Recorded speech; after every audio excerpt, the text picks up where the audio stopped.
Kayo ba'y tanim ng tanim pero laging lugi? Or hindi man lang nakakabawi sa inyong mga tanim? O kayo ba'y nagbabalak magtanim para masubukan din na kumita ng maganda sa farming? Para sa inyo po yung video ito. Kaya tapusin po ninyo, panoorin nyo po at intindihin yung ating sinasabi. Baka makakuha ka po kayo dito ng inspirasyon or idea para ituloy ang farming. Hello! Welcome to Tech Pop-Up, the Smart Learner channel. We educate intelligent farmers and provide effective solutions to your problems. Gumagamit po ba kayo ng maraming inorganic fertilizer? Acidic din po ba ang inyong lupain? Mabagal bang lumaki ang inyong mga halaman? Panahon na po para pagandahin at pababain yung paggamit ng inorganic fertilizer. Kayo po na nag-o-organic, pwede po ninyong gamitin ito. Kayo po na natatakot sa mga insecticide, natatakot sa mga iba't iba pang mga chemical na inilalagay sa halaman, pwede po sa inyo ito. Tayo po ay gumagamit ng probiotics o itong lactobacillus lactic acid. Ito po ay nagpapaganda o binabalik niya yung ganda ng lupa. Binubulok po niya ng madalas o mabilis yung mga pwedeng bulukin sa lupa kagaya ng mga dahon, yung mga rice straw. Pinapabilis po nito ang pagbubulok. At ang ginagawa po niya ay yung mga binubulok po ay ginagawa po niyang amino acid, na yung amino acid ay nagtataglay ng nitrogen, at ang nitrogen ay nagpapaganda sa ating halaman para ito'y mabilis lumaki at magaganda, malalaki po ang bunga. So subukan po ninyo itong ating probiotics, itong ating 3K fertilizer, at para gumanda ang inyong halaman at maibalik yung dating matabang lupa. Matagal na po tayong nagpa-farming, mga kaibigan. Nung nag-start tayong magtanim, sili ang una nating itinanim kagaya po nito. Nagtanim po tayo ng sili na siguro mga 2,000, may 2,000 square meters na siling red hot, ang ganito. Nung una tayong nagtanim ng sili, kasi nainganyo tayo sa kagaya siguro ng kinikwento ko sa inyo ngayon, may inganyo kayo. Nainganyo ko sa kwento ng aking kaibigan na sinabi niya, sa kalahating hektarya, posible na makakuha ka o makaani ka ng worth 1 million. No? So, yung narinig kong yon ay parang naitanim sa aking isipan. Nagkaroon ako ng idea na siyang parang nag-move sa akin. Yun yung parang palaging hinahamon ako na kaya ko rin gawin yon. Kaya nagtanim tayo ng sili noon, 2000, that was 2012, mga kulang-kulang 2,000 square meter. At sa area na po yon, napalaki natin ng ganito yung ating sili, pero hindi gagaya nito yung dami ng bunga. Hindi rin kagaya ngayon yung presyo ng sili na inabutan natin. Nakaabot tayo dati ng presyo ng sili na 45, 50, 60, ganon. Hindi kagaya ngayon na 90, 100. Natikman din natin dito yung 300, 350. Pero ngayon, hindi ko alam kung magkano yung matitikman natin. At sumunod doon, alam niyo yung napagbentahan ko lahat-lahat sa 1/4 hectare na sili natin noon. Umabot ako ng 100,000. Pero sabi ko, challenge pa rin ako. Hindi ko pa nakukuha yung sinasabi ng aking kaibigan na makakukuha ko ng 1 million sa 1/2 hectare na silihan na ganito. So nagpatuloy tayo. Ginawa nating nagtanim po tayo kaagad. Ginawa nating kalahating hektarya yung tinamnan natin ng sili. Pero alam nyo, tinaon natin yun sa tag-ulan kasi alam ko na mahal ang sili kapag tag-ulan, pero hindi ganon kamahal, hindi din ganon kadami yung sili. Gumamit pa tayo ng plastic molds, ginaya yung may ibang napapanood natin. Nanonood tayo sa YouTube kagaya ng ginagawa mo ngayon na pinanonood mo yung ating mga video.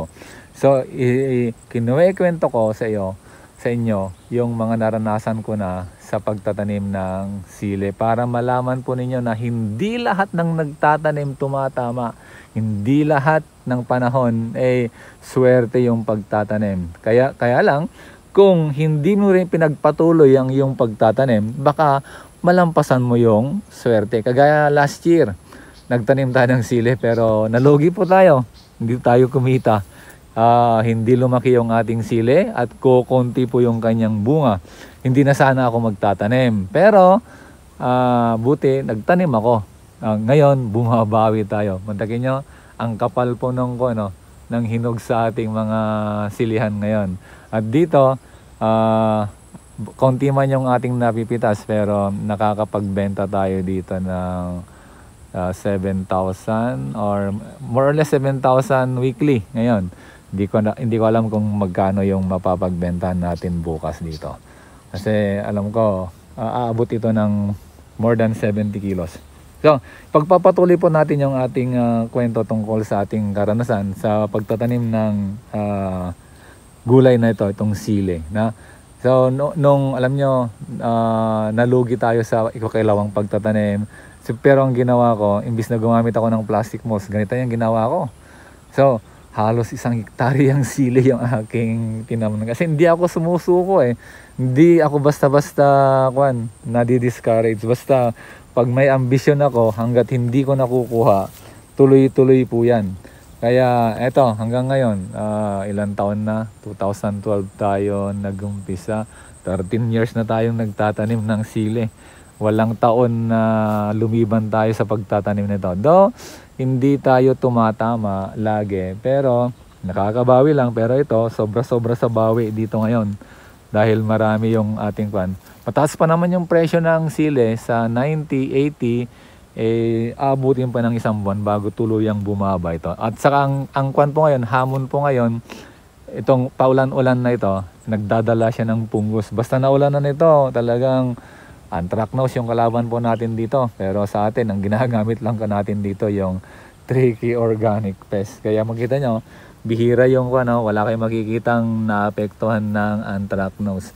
Meron mang ilan-ilan pero majority talaga ang dami yung Siguro may makukuha kang siguro naapektuhan dito ng anthracnose na 1 kilo ganon. Pero kaya makita nyo, ang daming mga magagandang hinog, magagandang bunga.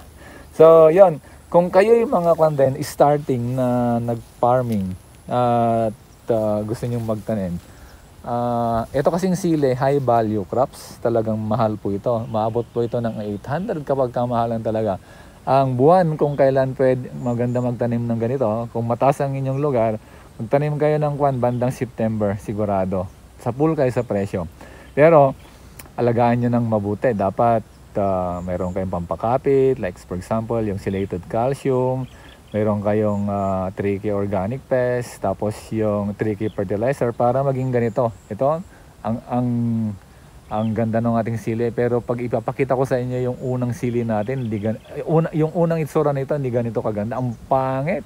Parang ayaw ko na noong diretso, ituloy. Pero naging ganito kaya nagkaroon ako ng gana. Ngayon, niisip ko tuloy na dito ulit ako magtatanim. Papatayin ko ito sa Mayo, kahit maganda pa to. Papatayin ko kasi kailangang ihanda ko ulit ito sa susunod na silihan. Kasi April, May, lalo na kapag mababa na yung presyo, siguro mga 30-20, hindi na kailangang pagtuluyin pa to. Dapat magpahinga na, tapos ihahanda ko sa susunod na taniman ulit. So kayong mga baguhan, kung maluwang ang inyong lupa, pwede nyong subukan yung pagtatanim ng mais. Maganda rin yung kita sa mais. Itinuturo ko po yung kung paano lumaki, gumanda yung mais ninyo. Para kagaya ko, nakakakuha ako ng gross siguro mga 150 to 200,000. Yun yung minimum naman na naaani.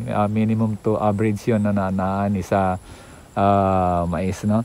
Minimum siguro kapag kahit na kung mahina-hina ka talaga ng magtanim ng mais at nagtanim ka ng November, siguro 100,000 isang hektarya, labas pa rin yung gastos. No? Pero ako in 4 years na pagtatanim ko ng mais, ang nakukuha ko ay 200,000 per hectare. Ang gastos po doon mga abot ng 70 siguro kasi mahal na rin ang mahal ng buto ngayon, lalo na itong 8282, umabot siya ng 7.6 per bag.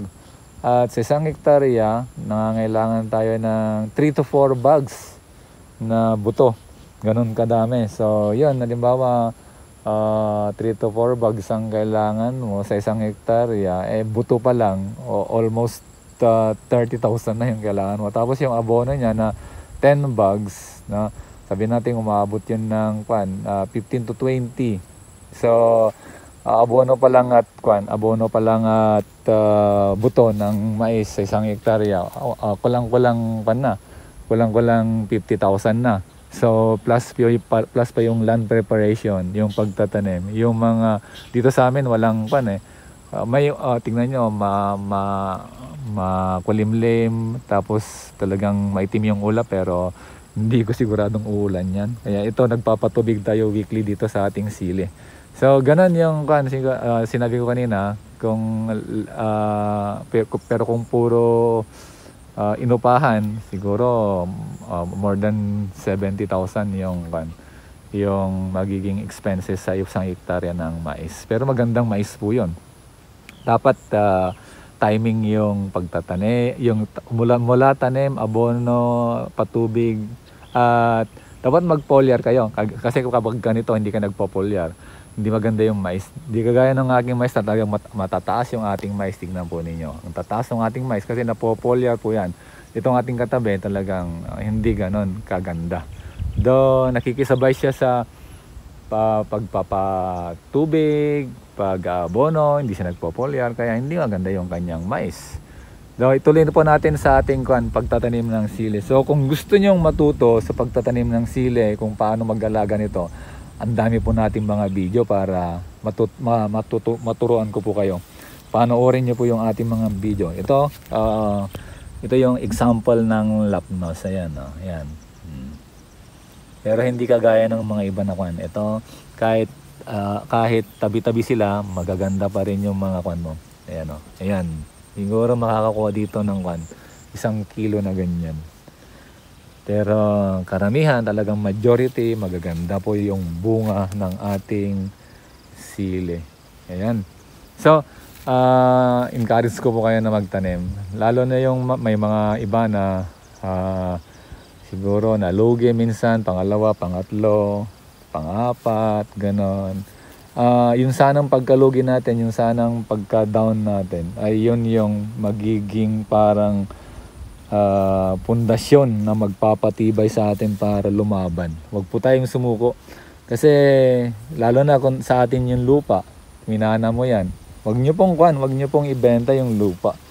Hayaan nyo po na may mga anak kayo na magkagusto, turin nyo sa kanila kung paano mahalin yung lupa. Kasi ang lupa, isa sa mga pinaka-importanting asset na real property sa tao ngayon. Nagpapatayan sila dahil sa lupa, pero kaya wag nyo pong ibenta yung lupa na minana nyo or na-acquire po ninyo. Hintayin po ninyo na magkaroon kayo ng kaalaman, matutunan po ninyo kung paano gamitin ang lupang yan, kasi ang lupa ay napakalaking yaman. So para matuto po kayo, para magkaroon kayo ng kaalaman tungkol sa paggamit ng inyong mga lupa, mag-subscribe po kayo sa ating channel at subaybayan po yung ating mga video para matuto po kayo. God bless po.